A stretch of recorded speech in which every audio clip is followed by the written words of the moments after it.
Hello, my name is Jack Miller. I'm with GFCIB and Advisors. We're financial advisors to mid-sized companies and owners of commercial real estate. We focus on the negotiations between the companies and the owners and their lenders, but we do a lot of other things as well.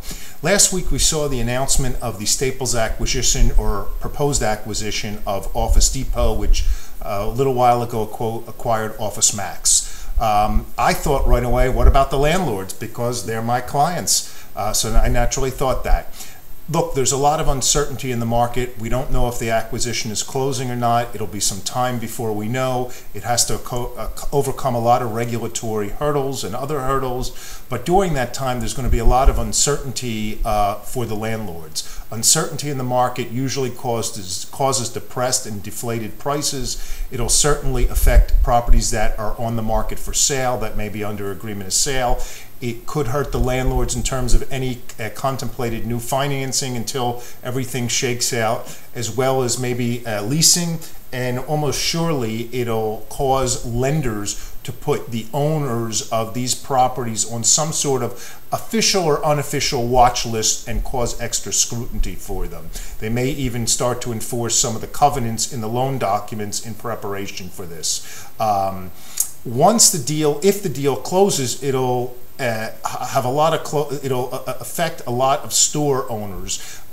No one knows how many stores will be closed. The estimates I've read are between 5 and 15% of the stores. I think there's something like 4,000 stores. So who knows how many will be closed. If your store is closed and you receive termination notices, of course, you make every attempt to rent them out during that period, self-understood.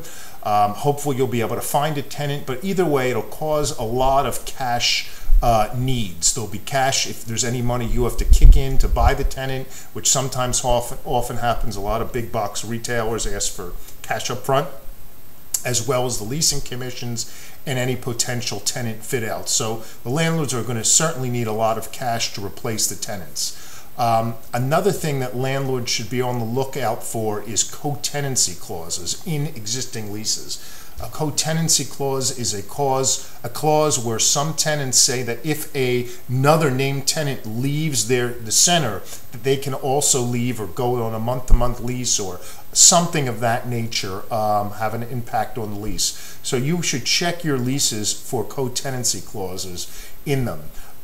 Even if you're able to pay with the vacancy your existing financing on time, which a lot of properties can support and owners can do, your lender can still put you in a technical default depending on the loan documents, or cause what's called a trigger period, which is akin to a lockdown of the property.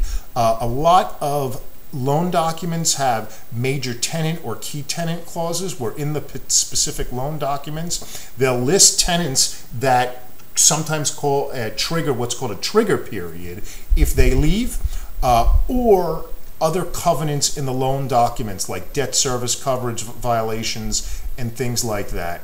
So there's a lot of trickiness and a lot of landmines that landlords are going to face with this consolidation that they should really be on the lookout for on the leasing side and on the financing side.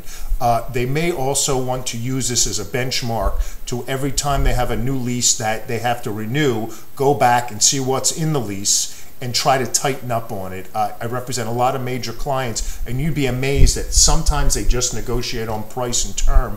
They don't look to tighten up the lease, so I would definitely advise doing that. Either way, whether your store is affected or not, you should certainly prepare in advance now. It's not too soon to start preparing. We can certainly help you with that. There's a lot of things you can do, some obvious and some not obvious, to prepare from the leasing side, from the financing side, and from the sales side. If we can help you, give us a call. We'd love to help you and serve you like we do all our clients, with a smile and hard work. Thank you and have a great day. Take care.